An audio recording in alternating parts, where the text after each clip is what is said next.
not a star student. He is not a head football coach, but he is our District 33 state representative. His name is Ben Robbins. And Ben, good morning to you, sir. Good morning, Jimmy Dale. How are you? I'm good. Congratulations on the really groundswell of support last Tuesday. Well, thank you. It was overwhelming. And before we started filming, I told you it is overwhelming to me that people place that much confidence in me, and I'm going to do everything I can not to let the voters down and the people of District 33 down. Now, you're finishing up your 2-year term. Now, this is going to be a 4-year term. Right, it'll be a full term because I finished up the remaining of Ron Johnson's term, and so that was a special election to fill that term. And so this was a full term where I've been elected and I'll serve the full 4 years. The quadrennium is what they call it. That's too much for me to say. Talk about what you've been able to learn the time that you've been in Montgomery. Well, I mean, politics, government, it's just like most every other business in some ways. It's about relationships, and it's about being able to connect with people and seeing what's important to them and what's important to you, and then being able to express what's important to me and what's important to the people of District 33, which to me is quality education, access to health care, and jobs. Well, we're going to talk about all three of those this morning, and let's begin with health care, which is so important to so many people in Talladega and Coosa counties. Right, and I think before, so people know that just so you're aware that my district, I used to represent part of Clay County, but every 10 years we do redistricting based upon census numbers. So now I represent all of Coosa County, and I represent further north into Talladega County. So I still represent you if you live in Coosa, but I'm really sad I won't represent you in Clay anymore. But to talk about health care, access and availability is important when you live in rural areas, and that's why I was so proud that I was able to help get the health department reopened in Coosa County, because those are some basic services that. How long had that been closed? I think 5 to 10 years. Wow. I'm not exactly sure the exact amount, but I know it had been closed, and so during the pandemic, during COVID, if you lived in Coosa County, if you wanted to get a shot, the COVID shot, or you had to such a needed service, right? You had to go to Tallapoosa or South Talladega County to go get to the health department. So I was very proud and pleased about that, because it's also a needed service, and there's people that can't afford the doctor, and that they need to be able to get health care access too, and so that's the health department provides that.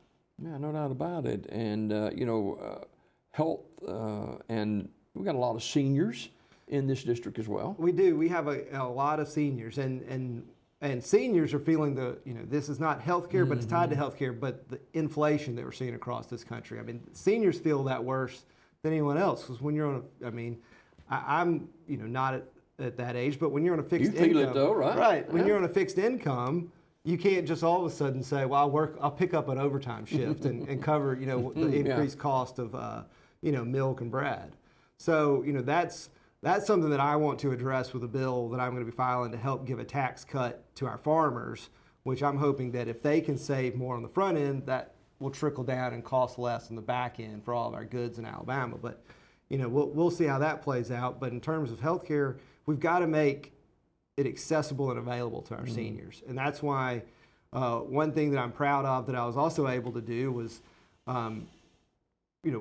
public transportation and getting people to and from the doctor or their appointments. So we were able to get some money appropriated to help rural public transportation systems, and one of those being, us in our area here. You got fuel costs going out to ceiling, and so every dollar counts. It's true. Yeah. Hey, you spend a lot of time with farmers. That's very close to your heart, isn't it? It is. I mean, you can't, the clothes we're wearing, the food we eat, we wouldn't have any of it without farmers. So, I mean, to me, to grow an economy and have jobs, you have to have manufacturers and you have to have farmers, people that make things with their hands. Without that, you don't have people like me. You've got to have somebody that makes things with their hands and actually produces something. Education. Man, that's something that we can never talk enough about or spend enough monies trying to help with education. It's true. I mean, we've got to make some progress.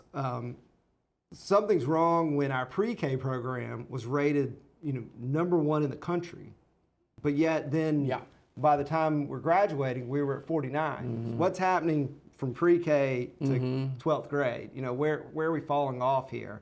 And I think we've made some progress there. But one thing I really want to keep pushing for education is career tech.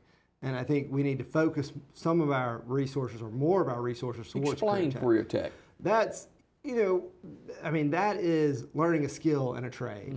That is, like in Coosa County, they reopened the Career Tech Center. And so the Career Tech Center in Coosa County, for example, you know, you've got auto mechanics, woodworking, you know, it's your ag classes. It's those classes that teach you a skill so when you graduate high school, you can go out in the workforce That most of us are going to do, you know? Most of us are going to do, and we used to do this.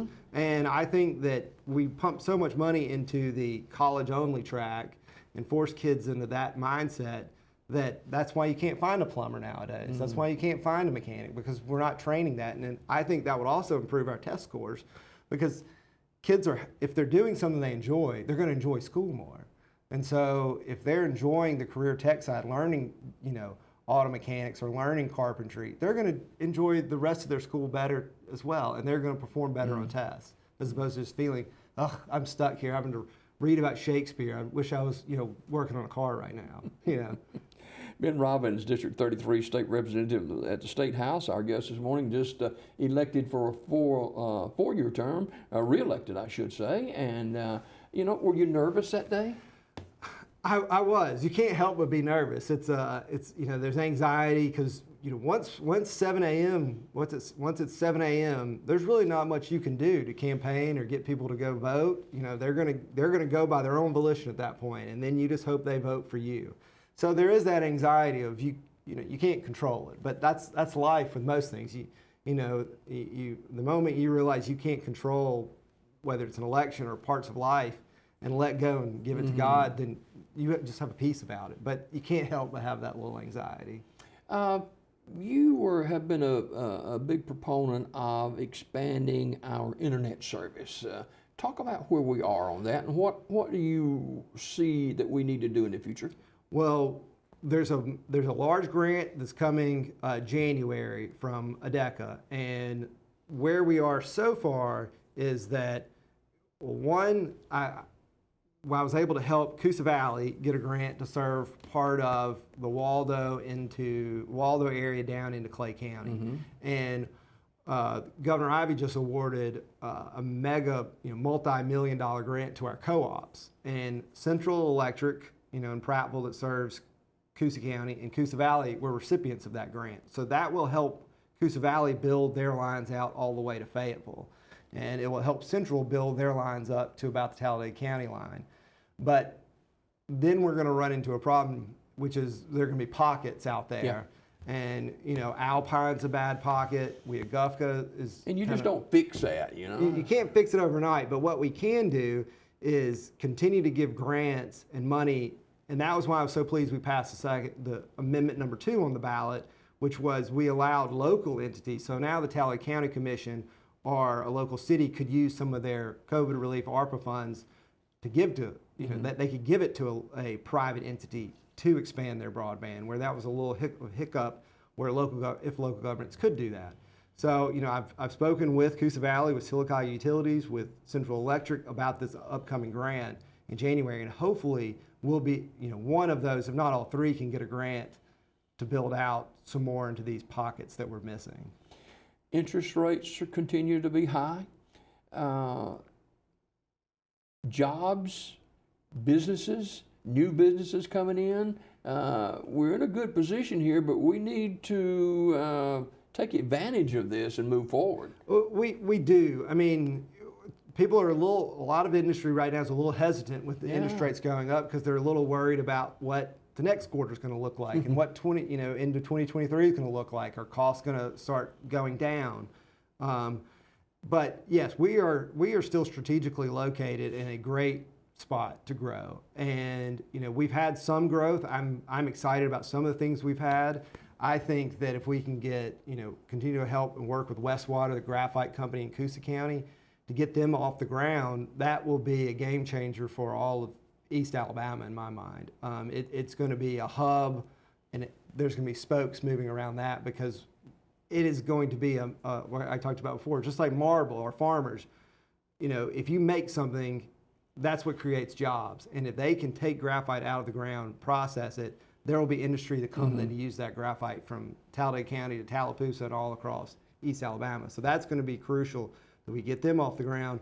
But also it's going to be crucial is that we, going back to career tech, that we are training individuals so they can take jobs and we can be a location where someone wants to relocate. Is the information I'm getting, and you can speak on this, about the Avondale properties that we're going to begin cleanup real soon, I understand? We are going to begin cleanup real soon. It will be next month. And on January the 18th, we're actually going to have, I was discussing this yesterday, we're going to have, it's not a ribbon cutting because it won't be the building, but we're going to have a ceremony and call it an unearthing. Because we're calling it, the East Alabama Rural Innovation Training Hub, Earth. So we're calling it an unearthing that, and there's going to be, wrecking balls and everything out there tearing down property, hauling it away, and they're going to crush the concrete right there and just leave it on site for when we do start building for kind of foundation and road base throughout there. What do you see in the future for that property?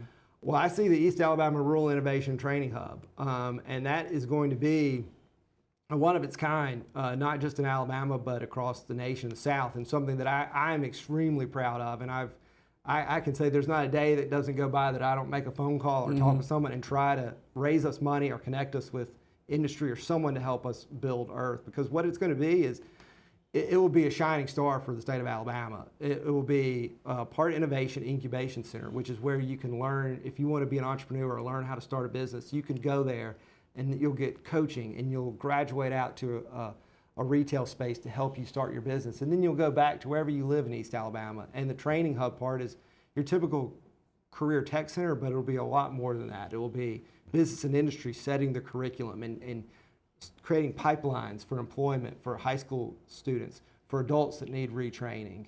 It will be, it will be a tremendous advantage to Talladega County and East Alabama once it is built. Yeah. You head back to Montgomery in January. Is it January? Well, we'll have what's called organizational session on January the 10th, where we officially vote for our Speaker of the House. And then on January the 16th is when Governor Ivey and gets inaugurated, and we have to be there for all those things. Right. And the session begins when? It doesn't begin until March. Okay. So we've got a little bit of a window. Okay. As you prepare for a 4-year term in Montgomery, what are some things that maybe we haven't talked about as you kind of roll around in your mind and preparing for the next 4 years? What would you like to see done? I want to see investments in our infrastructure. I know that we made investments already with Childersburg Water and Sewer, with Goodwater and Rockford, all got funds to help improve their water systems. But I want to see I would like to see investments that go beyond that help us grow. All we've done so far is put a Band-Aid on systems that needed updating. And, so all we've done is bring these up to where they need to be. I would like to see us do work on cleaning up the Childersburg Industrial Park so we can recruit more industry, get water and sewer out there. We've got one-time funds that we need to put to use, and I want as much of those dollars back to this area as can be. Yeah. Ben Robbins, District 33 State Representative, just re-elected to a 4-year term for Coosa County and portions of Talladega County. What is your pledge to the people for the next 4 years, Ben? My pledge is to be honest and to be who I am, which is thoughtful, considerate, and open to you. I'm going to read every bill that I vote on. I'm not going to take uninformed decisions. And I'm going to, what I always tell everyone is whenever I read a bill or I do anything for District 33, it's one, is this good for my district, and is it good for the state of Alabama? And that's my pledge, is that I will work hard for you and be available to you. All right, Ben, thanks so much for coming. And thank you. Again, congratulations on another 4-year term, and we look forward to seeing you again real soon. No, well, thank you so much for having me. And this guy right here is a big supporter of the B.B. Comer football playoff team, and those Tigers are still going, aren't they, Ben? They are. I think they've got a good shot this week having a home game, and then next week they said they'd have another home game. So let's just keep the momentum going. All right. Ben Robbins, District 33 State Representative, our guest this morning. More Daybreak just ahead.